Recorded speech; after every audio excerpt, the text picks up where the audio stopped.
Okay, guys, so I'm going to start reading. After Beatrice returned from Venice, Salai kept track of all of her activities. She was acquiring more gowns and more jewelry. Her collections of glass and silver and musical instruments grew. Her gowns grew fancier, her confidence grew, her conversation and her laughter grew louder, everything grew, and she outgrew her need for Salai.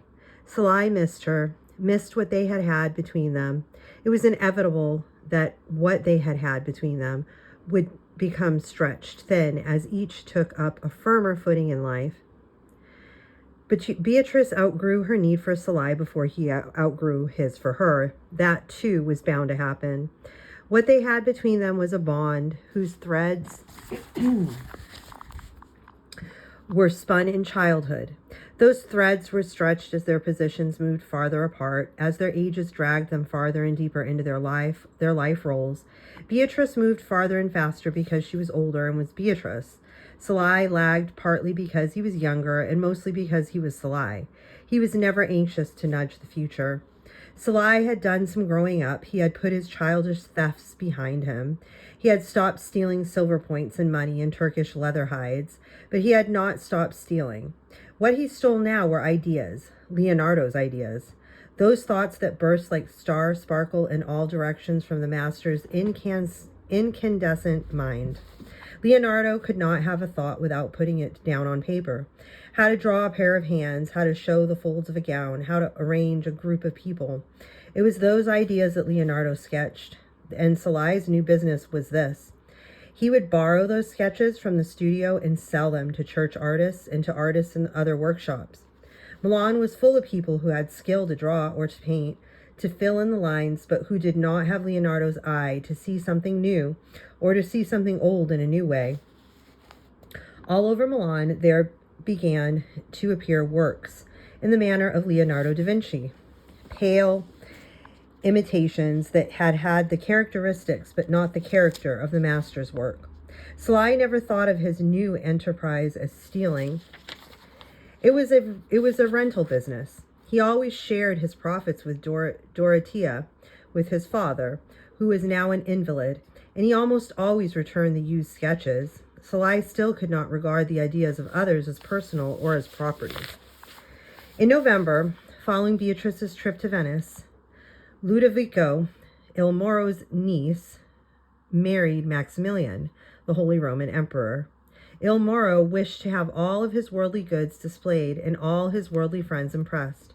He requested that Leonardo construct a model of the horse. At last, Leonardo made a clay form out of 10 years' worth of study. The horse stood 26 feet tall, the largest statue of a horse ever attempted. It took tons of clay and of steel reinforcements to make. Salai, who loved the stupendous, loved the horse. He thought that Il Moro had chosen a wise way to impress the visitors of Milan. Well, boss, he said, that is the biggest, best horse I've ever seen. It's the biggest, best horse anyone has ever seen. To cast it will take enough bronze to make cannon for a whole army. Leonardo, who loved to astound, loved the horse. That it will take much bronze is a worry, Salai. The Duke has promised me the bronze before Christmas. I shall be ready to cast it, and I shall be ready not to. There is always a possibility that the Duke will have to make a choice.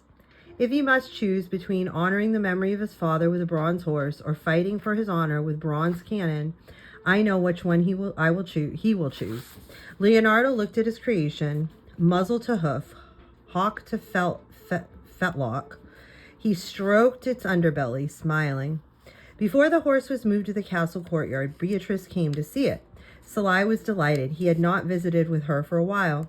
Sometimes weeks now passed without their seeing each other, and they always were glad when they did. Sometimes it took a minute or two before there appeared to the flash of their former selves, a flash of the joke shared between them.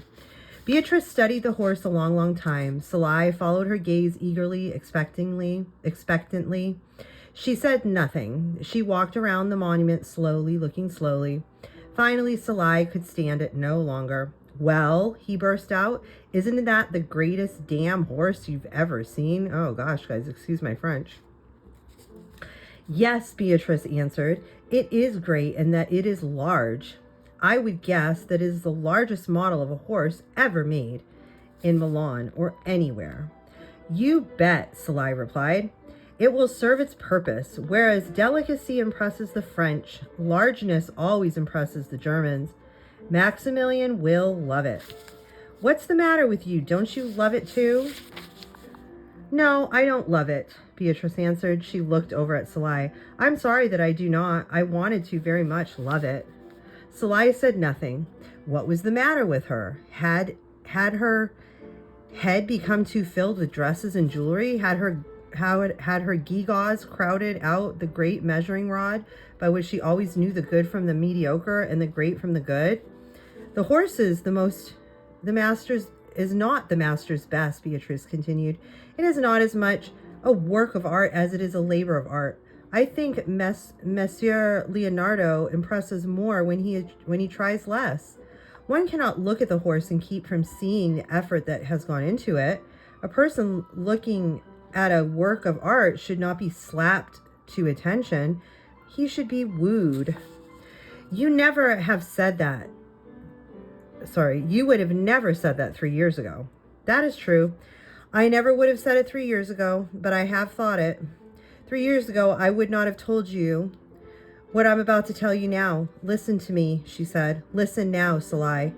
We have not nearly enough time to talk anymore, and I want to tell you this. She paused and riveted her eyes on her young friend. Your master Leonardo needs something from you. He needs your rudeness and your irresponsibility. I think I've come a long way, Salai protested. You have. Let's not waste time arguing. I'm trying to tell you that you must not go all the way. If you ever become totally tame, Leonardo will have no need for you. Salai smiled. Please continue. Beatrice returned his smile, relaxed at his reaction. It is no mystery to me why Leonardo has put up with your stealing and why he puts up with your selling his ideas. Salai gasped when she said this. Beatrice shook her head. I know all about it, Salai, and I'm sure that somewhere in the monumental mind of Leonardo's is an awareness of what you are doing. She looked up at the horse momentarily, then she looked at Salai a long time before she continued. He needs a wild element, she said at last. All great art needs it. Something that leaps and flickers. Some artists can put the wild element into the treatment themselves, but Leonardo cannot. He's too self-conscious.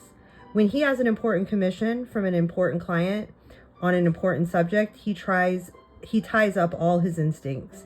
He strives not to let himself go, but to be perfect.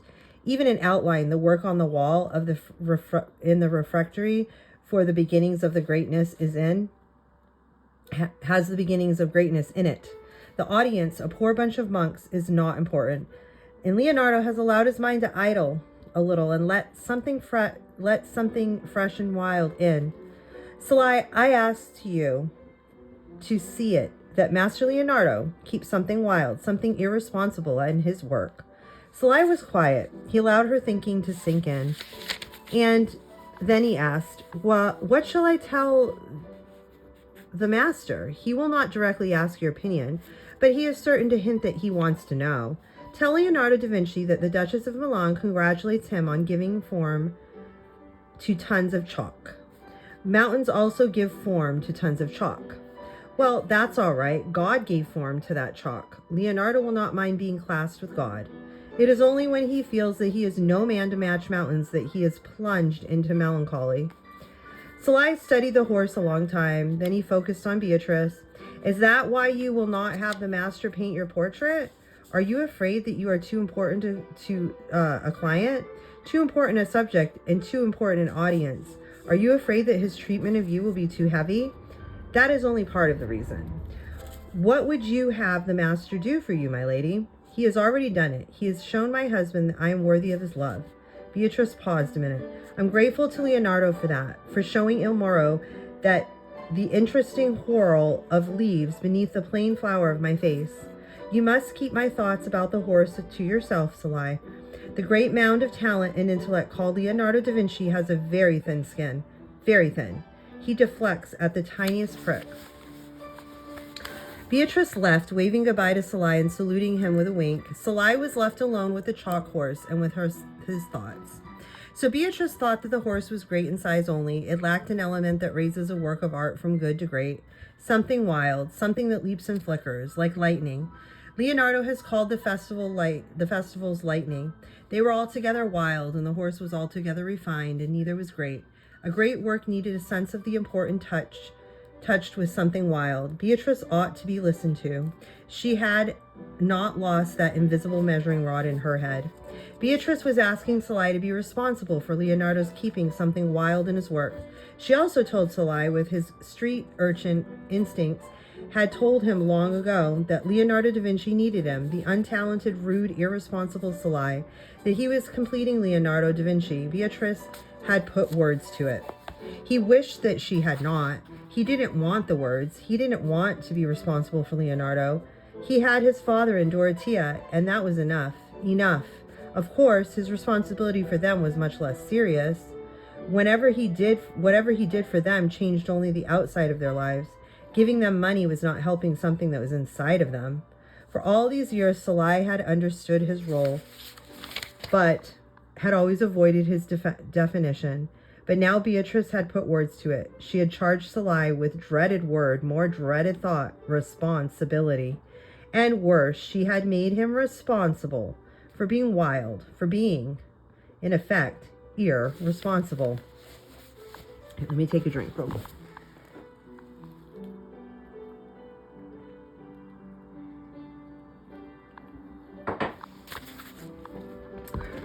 Salai saw even less of Beatrice in the months following the completion of the clay horse, the months when Leonardo continued working on the wall of the refectory.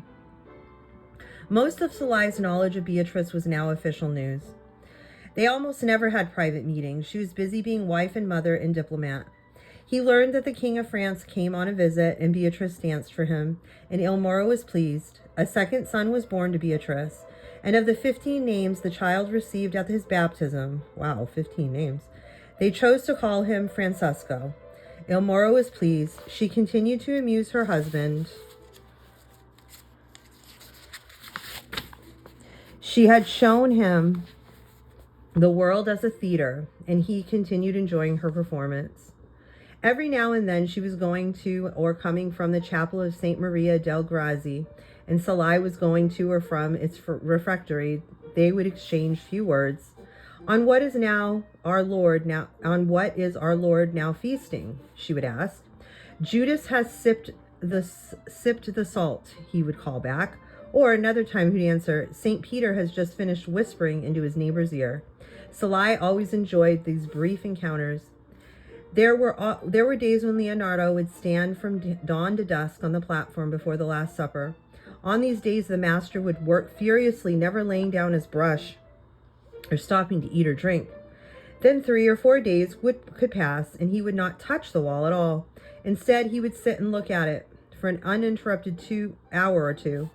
There were other days when he would just take Salai with him to the courtyard, where he continued working on the preparations to cast the horse in bronze. And he would suddenly leave and race over to the refectory, where he would add a dab or two on the wall and then rush back to pick it up again and work on the horse. Leonardo's habits did not allow the usual procedures for frescoes. Usually the entire wall was prepared with a rough plaster. Then an assistant laid down fine plaster in the amount that the artist could finish in a single day. The artist would apply his colors to the wet plaster. The colors dissolved in the plaster, and when it all dried and hardened the color, the painting became part of the plaster. Once laid down, the colors and their shapes could not be scraped off and could not be changed. But Leonardo never chose to work fast. Time was his enemy, and he never wanted to be at its mercy. So Leonardo had prepared the wall in the refectory by sealing it with mastic and varnish, a mixture of his own invention to keep salts and moisture of the walls from seeping through. Leonardo's notebooks had become filled with faces and poses. He had chosen to paint the moment when Christ said to his disciples, "One of you will betray me," and he wanted the look and the pose of each of the 12 disciples to expose the man's character. Leonardo had walked the streets of Milan looking for faces that could represent St. Peter or St. John or Thomas or James. When the prior had complained to Il Moro that Leonardo's work was taking too long and that his monks needed their refectory, Il Moro had passed the compliment along. Leonardo had answered, "Tell the prior that I have not yet found a face to serve as a model for Judas, but I am becoming convinced that his will do." Il Moro had been amused at Leonardo's reply and repeated it to everyone at court.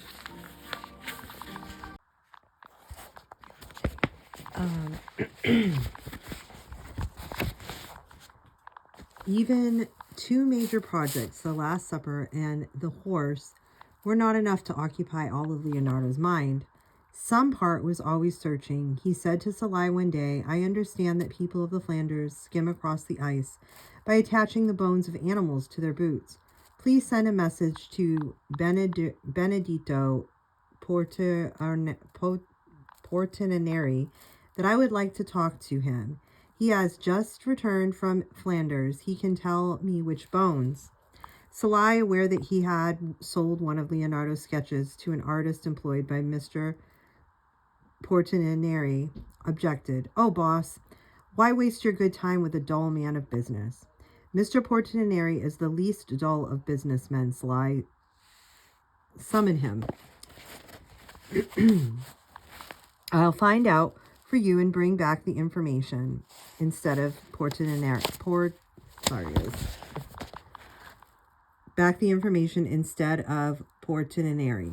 I want to talk to the man. Now go, arrange a meeting." Salai hoped to catch Portinari while he was too busy to answer a message from Leonardo. Salai watched the merchant's house a whole morning. He saw 4 men enter, and he waited a quarter of an hour after that before approaching the door and asking to see Mr. Portinari. "Monsieur Portinari is in the conference," the servant said. "Who shall I say wants him?" Salai never ceased enjoying the effect he had on fellow servants when he mentioned the name of his master. He recognized that servants of the lowly were regarded as lowly. He knew that he need only drop the name of his master to raise himself higher than his fellow at the door. "I am sent by my master, Leonardo da Vinci." "Oh, yes, Master Leonardo. Oh, yes, yes. Certainly, I will tell Master Portinari immediately." The man disappeared only for a moment. He returned with Mr. Portinari at his side. The merchant rubbed his hands together. "Oh, yes, yes," he said. "Tell your master that I shall be there immediately. Run." He turned back and he glanced impatiently toward the room from which he had come. "I have only a small matter to attend to, some men to dismiss. I will take only one minute. Run along now, boy." He started to re-enter his house when he turned back suddenly. He smiled at Salai. He reached into the purse and he handed him a coin. "Here," he said, "for you. I appreciate you bringing me this message." Salai sauntered back to the workshop, flipping the coin. He knew that his career as a salesman of Leonardo's ideas would come to an end very shortly. That very morning, he could see how Mr. Benedetto Portinari was going to love telling Master Leonardo da Vinci that he had long been an admirer of his, and how a certain artist he knew had obtained a certain drawing of the master's, and how the artist had made him a fine work in the style of the master. No masterpiece, certainly, but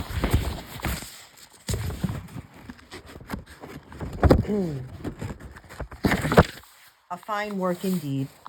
Faced with facts instead of suspicion, Leonardo would have to call a halt to Salai's business. Salai imagined the whole scene, and he laughed to himself.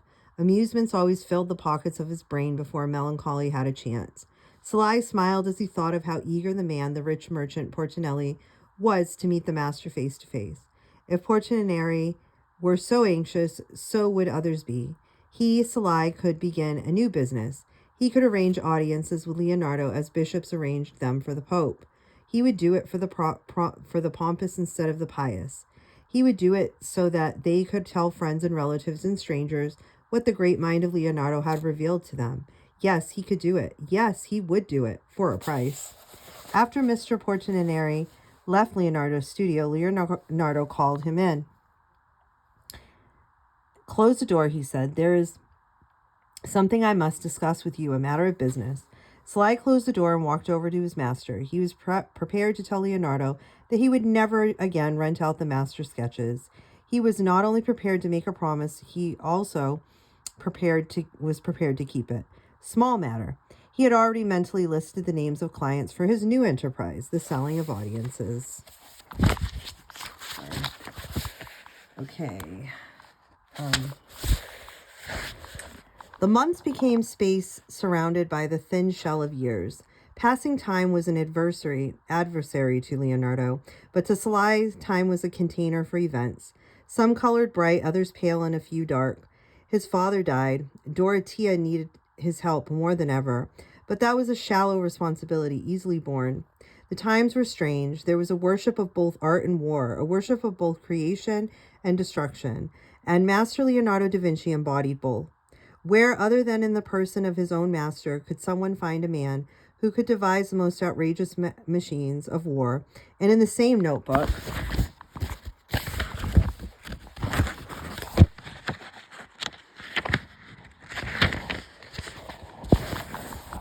and on the same page, create a tender picture of a mother and a child. Sly probably understood Leonardo better than anyone. He never searched for understanding. It came to him by observation and acceptance. He had an acceptance of people and situations, and a sufficient lack of self-importance to allow himself to observe any situation by blending into it. He could be solemn, he could be gay, he could be honest. And guys, you know that gay in this context and back then meant happy, okay? He could be honest and he could be dishonest. He could be coarse. He could be well-mannered. He never had a particular self-image that he wanted to present. But Leonardo did. Leonardo chose to set himself apart and above and apart. Yeah. He was never comfortable when people and emotions got too close. A human situation could show him to be less than perfect. Leonardo's need to be elevated before an audience combined with the general worship of art to make Sly's sales of audiences brisk and profitable. Sly regarded his profiting from this combination of the times with Leonardo's temperament as part of his obligation. To his master, to Beatrice, and to himself, his curls and his disposition remained sunny. Threat of an invasion by France seemed more likely than ever. The bronze that had been promised to Leonardo to cast the horse was needed for cannon. Il Moro sent the metal to Beatrice's father, his ally. Despite the threat of war, Beatrice had continued to accumulate jewels and gold and silver plate.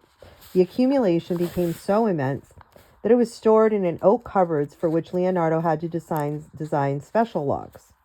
What had once been elegant and selective have now become merely vast, and Beatrice's manner of dress was now fancy and fussy. Sly could not understand what had happened to his friend. He seldom saw her now. There were no opportunities for him to observe and to allow his instincts to lead him to understanding. Why was she accumulating goods like a warehouse? Was she too tired to be selective? Why was she covering up her plain outer self with jewels and ribbons? Was she too tired to make her plainness invisible? Late in the summer of 1496, Sly began to see Beatrice come often to the chapel of St. Marie del Grazie.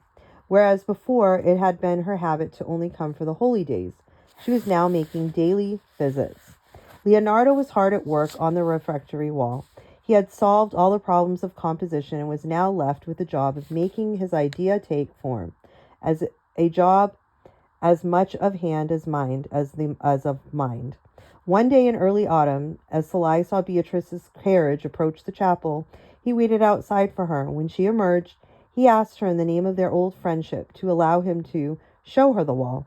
Leonardo had quit work for the day, that they would be alone, and he was anxious to know her private opinion. They had exchanged only the most casual remarks since the day of the horse. "He is finished," he said, running his hand affectionately over her smooth, dark head. Let me make sure I didn't skip a page here.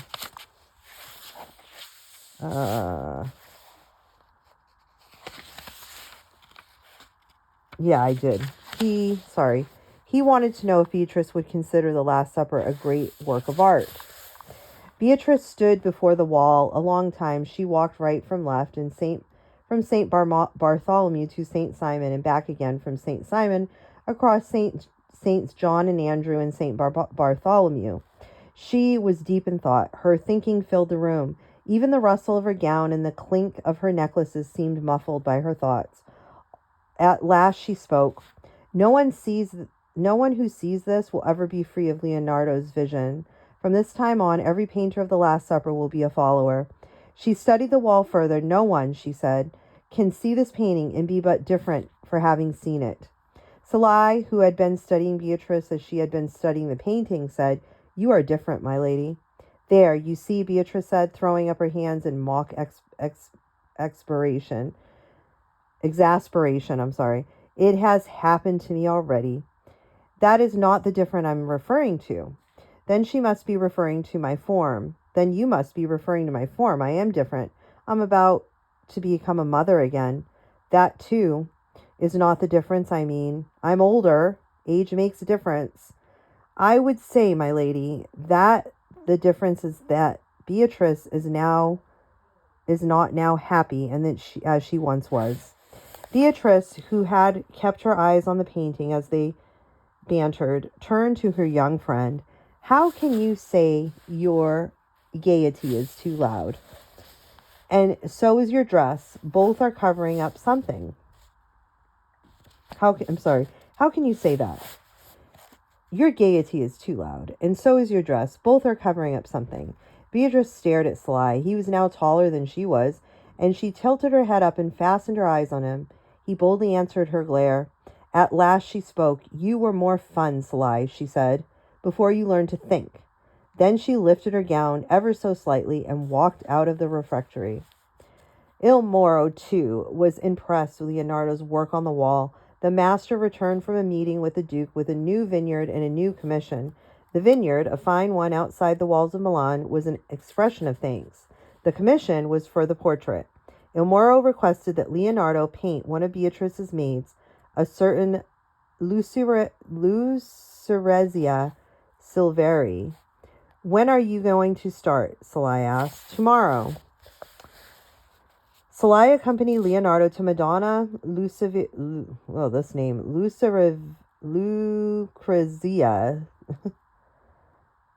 apartment. Duke Ludovico was there, waiting, smiling. When Salai saw how the Duke looked at the young lady, he knew why Beatrice looked as she did. He knew why Beatrice's gowns had grown loud. His Duchess was making a pitiful attempt to muffle the sounds of a heart in the process of breaking. Ludovico pressed Leonardo to make short work of the portrait. "I do not want to find gray in her hair before it is finished," he said, running his hand affectionately over her smooth dark head. Leonardo allowed Sly to paint the background. He worked on the modeling of her face and ribbons. He allowed some of his other apprentices to add finishing touches to Lucrezia's hair and gown and jewelry. All was completed in short order. Beatrice came to the studio one night and tapped at Sly's window. I want to see it," she said. Sly did not need to ask what. He led her to the portrait. She stepped back, raised her lamp, and looked. She then stepped forward, traced a ribbon with her finger, almost absent-mindedly. "The plumage looks brighter than the bird," she said. "I also think the plumage looks borrowed, like a chicken wearing the feathers of an ostrich. She will fade before her ribbons do. I can wait." She then turned from the painting and said, "You see, Salai, there are always advantages to having had good lessons in being second choice." Leonardo hates fussiness in women's dresses. He had no appetite to paint her plumage. He allowed 2 of his apprentices to help dress her gown and jewelry. Salai then pointed to the band over the lady's forehead. "I did that. How do you like it?" "You have done an excellent job, Salai." Mona Lucervia looks like a well-dressed, mildly intelligent cow. "Why don't you let the master paint your portrait? You would be such a challenge, my lady. Leonardo loves to paint faces that reveal the soul and all your beauty is inside." Beatrice smiled, a smile both warm and knowing and cold and knowing. I will not have him do my portrait, she said. Instead, I will have him paint me an arbor of green. In the dead of winter, then, I shall have the central heated bathroom to warm my body, and the bower of spring green to warm my soul. What will you do about Mona Lucervisa? Sly asked. I shall attend dances in the theater, and I shall play games with my children. I shall be very, very gay, and I shall pretend that I do not mind being second. That, Sly, is what I do best. Following that evening visit to the studio, Beatrice began once again to invite Sly to her chambers in the evenings. Sly liked her as much as ever. Their understanding and their ages had once again caught up with each other. She now seemed to wear gaiety and cheerfulness more than she seemed to be them. She had sometimes to remind herself to laugh. After she had seen the portrait of Lucavia, Beatrice had simplified her dress, and Leonardo mentioned to Sly that he thought that their Duchess was becoming beautiful. She's beginning to have that look of layers, was the way he put it. There was a habit of laughter among the three of them, and because Beatrice needed it, they kept that warm and lively. Beatrice made the Christmas season as gay as all her Christmases past. She gave Sly a bolt of velvet cloth to make into a cape, and he understood that there was enough for a gown for Dorothea. He gave to Beatrice a copy of one of Leonardo's drawings, one done by his own hand. He wanted her to have something that was as much like him as it could be. The drawing was that, an impious treatment of something very good. Beatrice accepted the drawing with a thank you and a smile. She did not comment on its artistic merit, but both of them knew it had none, and both of them knew that it was the thought between them that counted.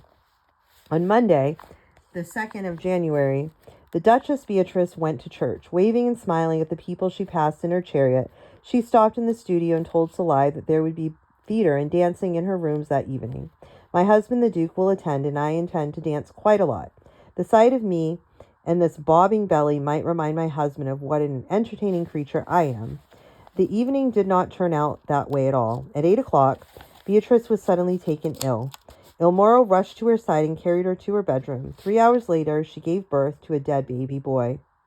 An hour and a half later after that, just as a new day began for all of the Milan, all the world ended for Beatrice, its Duchess. She was 22 years old.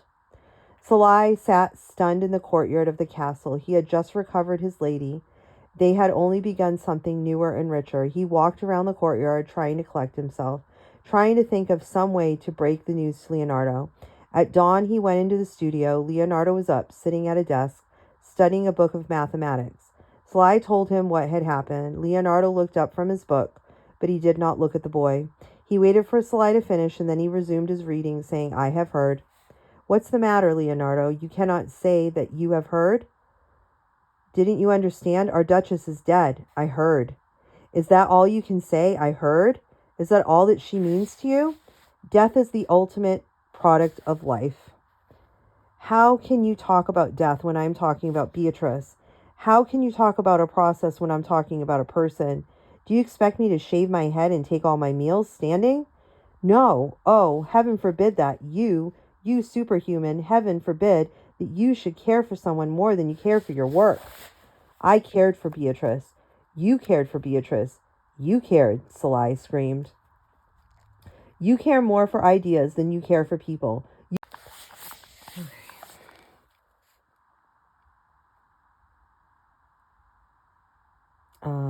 Sorry. I had to stop reading for a minute. Now I have to remember where I was. Okay, you are a machine. Yeah, you are okay. You are a machine, Leonardo da Vinci. You are an idea machine. You are a frozen man, and all your paintings are frozen ideas, and you are a stiff, stuffy, conceited. You are nobody's friend. You aren't even. Sly's voice grew louder and louder, and he began to choke on his own words. It was then that Leonardo rose from his chair and guided the young man to bed. Okay. Gosh, I'm having issues with turning the pages today. Okay, I'm going to keep reading because we're almost done, guys. I think I might just leave the very last chapter for class, to read in class with you guys. on Tuesday. The good fortune of Milan died with Beatrice. Il Moro would not leave his room, and he would not receive visitors. He fasted, and he shaved his head, and after 3 days he emerged dressed in black in color of his conscience. He continued to wear black and ate all his meals standing. He made rich contributions to the church and to the hospitals, and every Monday and Thursday he shared a simple supper in the supper in the refectory with the Dominican brothers. There he looked up on the wall where Leonardo had frozen the moment, one of you will betray me. The French was making obvious their plans of invasion. El Moro named Leonardo as chief engineer and assigned him the job of studying the fortifications of the city. Each day Leonardo left the studio before dawn. Salai heard his preparations to leave, but the boy stayed in bed until he had heard the door close. Thus both man and boy had time alone to recover from the outburst that had dampened their 7 years together. Salai would get up from bed and do nothing, have nothing to do.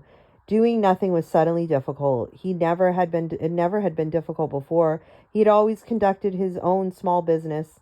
If he had had no jobs to do for Leonardo, people were still willing to pay for an introduction to Master Leonardo da Vinci, especially since the Last Supper had been completed.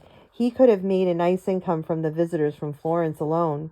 They came to Milan hungering after art. Many of them could not be convinced that what was in Milan was better, but every one of them would pay well to meet Leonardo. The Florentines were anxious to see him, if for no other reason than to carry home the notion that their men of genius was better.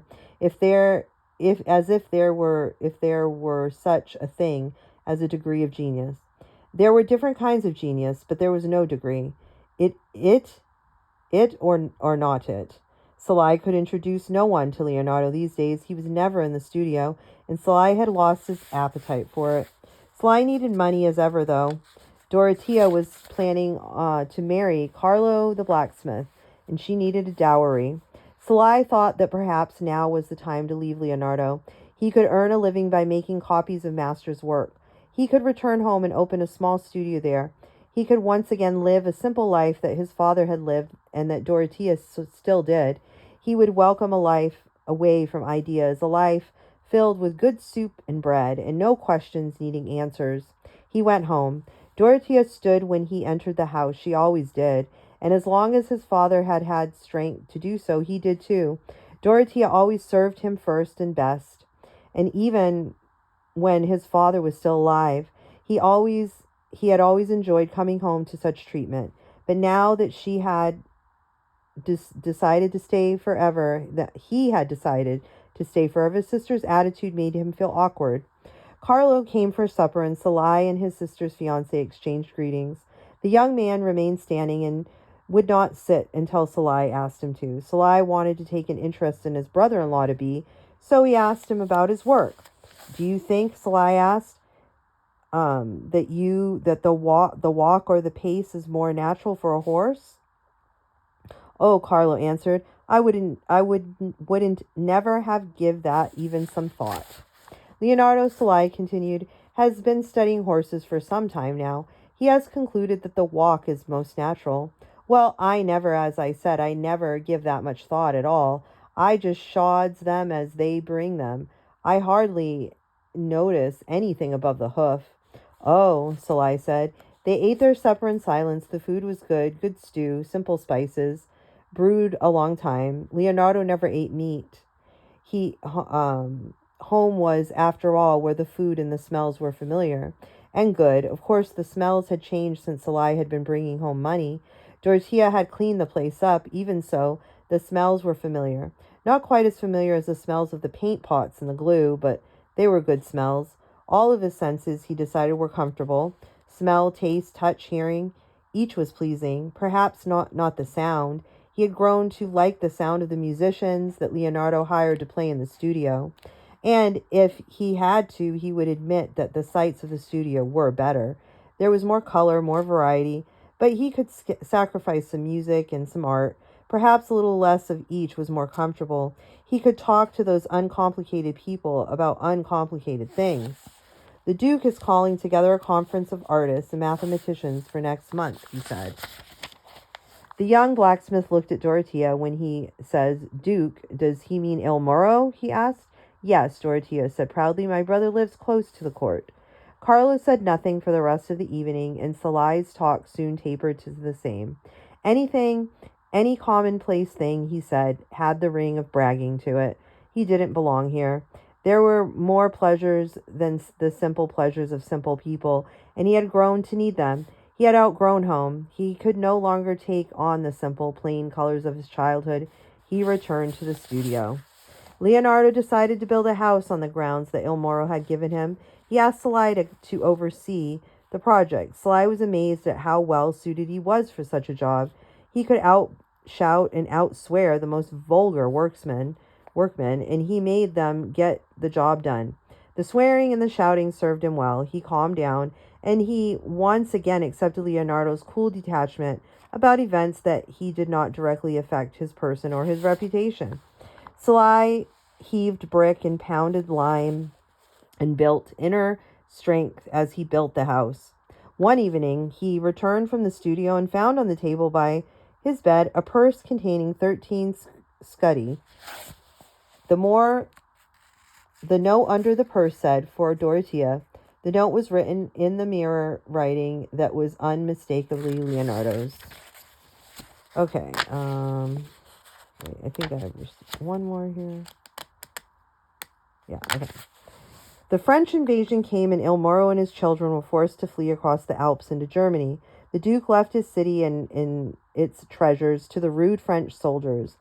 They were a dirty lot. The French captain spit on the floors of the rooms, and the king himself had the habits of a sloth. A group of soldiers in the courtyard of the castle got drunk one night and used Leonardo's clay model of the horse as a great white target for their arrows. The horse, punctured in 100 places, became a sponge for rainwater. It disintegrated, dissolved, it would seem, by tears sent from heaven. Leonardo and Salai left Milan. The whole world awaited them, and they chose Florence, the city from which Leonardo had come. Salai wanted to see Venice, the city that Beatrice had loved. Buildings faced with gold, streets of water, a bridge with shops on either side. Leonardo agreed to go to Florence by way of Venice, but he also announced that they would stop at Mantua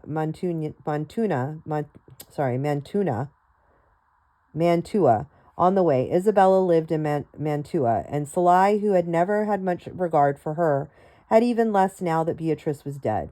What fun could Isabella be if Beatrice was not there to see it? Salai protested. Had Leonardo not heard that Isabella had sent fish from Lake Garda to the French king? Had he no sense of loyalty to Beatrice? Did he not need to go to Florence quickly? Did he not? No, he did not. They went to Mantua. Isabella was gracious. She played her lute and sang for Leonardo. She listened to it attentively as he sang for her. She showed them around her castle. She had a whole suite of rooms with low ceilings and small doors, and these were for her dwarfs, some of them whom she had bred herself. Okay. Her best of breed she trained and sent to her relatives when they were in need of cheering up. Salai remembered his conversation with Beatrice when she had been expecting Metello.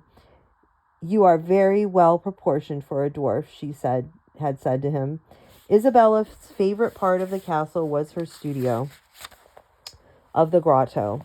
There she kept her richest harvest of works of art. As they moved from room to room, they saw ivories and silver and crucifixes.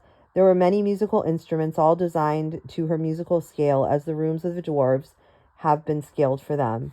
In one room off the main court, there was a clavichord and an instrument so beautiful that only Lorenzo da Pavia could have designed it. Salai walked over to it and saw it. It was ebony inlaid with ivory, and all around it were mottos in Latin and Greek. Why, Duchess Beatrice had one just like this, Salai exclaimed. Had, Isabella corrected. Well, yes, Salai, he didn't always remember that Beatrice was dead. I asked the French for it, and they had it sent here, she continued. You asked the conquerors of your sister's castle for a favor? I was doing the clavichord a favor. Such a work of art deserves a long life. I didn't want the clavichord to meet the same fate as Master Leonardo's horse. Leonardo bowed politely in recognition of the compliment. Salai said nothing more. A few days later, Aura, Isabella's pet dog, was killed. Isabella, all of her courtiers at Mantua were plunged into the deepest mourning. He never left my side, she cried. He was the handsomest, most amusing little dog that ever was known. He was also the stupidest, Salai thought. Aura had been killed falling off a cliff, pursuing a larger dog. Isabella cried all during supper in the night of the fatal accident. She also sighed loud and a lot. Aura was buried in a specially designed lead casket in Isabella's animal cemetery, along with everyone else at the court. Leonardo and Salai were implored to attend the funeral. At the service, famous poets from Ferrara and from as far away as Rome sang songs in Latin and Italian in praise of the chaste and noble Aura. Isabella commissioned Romano, the sculptor, who had done a bust of Beatrice when she was a girl, to design Aura's tombstone. Salai did not know whether to laugh or to be outraged. He chose laughter. Besides the clavichord, Isabella had also claimed the poets, the musicians, and the agents who had hunted Italy for antiques for Beatrice. All were now in the service of Isabella, and Salai knew that Isabella would not rest until she had acquired Leonardo da Vinci too. Salai became determined that Isabella should not add Leonardo to her collection. He knew that Leonardo would sell his services to whomever he chose. Leonardo would not regard himself as being disloyal to Beatrice by being loyal to Isabella. Leonardo knew no loyalty save that of his own genius, and he could not be approached on the basis of sentiment any more than he could on the basis of loyalty. Leonardo regarded himself above such common feelings. Isabella herself would have to drive Leonardo out of Mantua, and Salai would have to drive Isabella to that. Dear Duchess Isabella, he said, Master Leonardo has often expressed regret that you have ceased asking him to do your portrait. I know him well, and he is too shy to remind you himself. You are aware, of course, that he never painted Beatrice, your sister of blessed memory. I think her looks were too dark and not nobly formed. Frankly, one would have to say that she did not inspire the master. I am sure that is the reason he never committed her face to canvas. However, how otherwise can you explain that he painted both of the other women loved by Il Moro? Salai then lowered his voice and said confidently, I'm referring, of course, to Cecilia Garlariani and Lucrezia Crivelli. Gosh, these names. Isabella took the bait.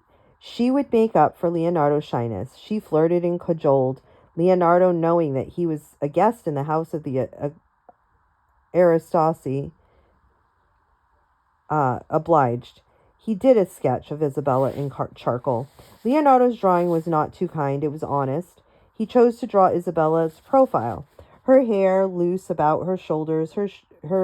He showed the beginnings of her double chin and the lumpy line of her shoulders, and unkind a stroke. He showed her eyes that betrayed no amusement, eyes that showed self-interest. Salai thought that Leonardo's drawing, a silent editorial, might make an end of the ladies begging for a portrait, but it did not. Isabella was too greedy. She felt now that she was closer than ever to two of her life's goals, and the two would be rolled into one. Not only would she have some work from the hand of Leonardo da Vinci, she would also have the portrait she longed for, a bargain. Isabella would not give up. Leonardo, who had so accurately drawn those eyes, should have known that, and that part of him did, but the silent, lonely part of him, the part of him that wanted acceptance, did not. Morning, noon, and night, Isabella nagged. Leonardo, who had a little patience with the actual act of painting, Leonardo, who would assign such work to his apprentices whenever he could, this Leonardo put her off. Day after day she proposed, and day after day he postponed. She never raised her voice, she never demanded, she never commanded, she never suggested that Leonardo owed her something in return for her hospitality. She merely talked and talked and talked and talked. Salai smiled as he remembered Isabella says, no one who came to the castle for a stay longer than 5 minutes could escape being shown the drawing. Leonardo, she would announce, will soon add color to this pale, pale cheek. She would smile at her audience and at Leonardo. Leonardo would smile back. Salai saw that as Isabella's smile became wider, Leonardo's became weaker. He knew that they would soon leave for Venice. They did. Okay, so I know this is a long reading, guys, and, you know, it is what it is. But I'm going to stop there, and I'm going to finish the book on Tuesday because it's not very much left. I'll just finish it in class. And remember, guys, to pick out your dishes that you're going to make for our class on Tuesday so we can all share some Renaissance cuisine together. I am sharing the link to that YouTube channel that I found. If you want to use that, you can. If you don't, you can look, you know, Google and try the internet, wherever, to find some recipes. Okay, guys, so I will see you all on Tuesday. Blessings.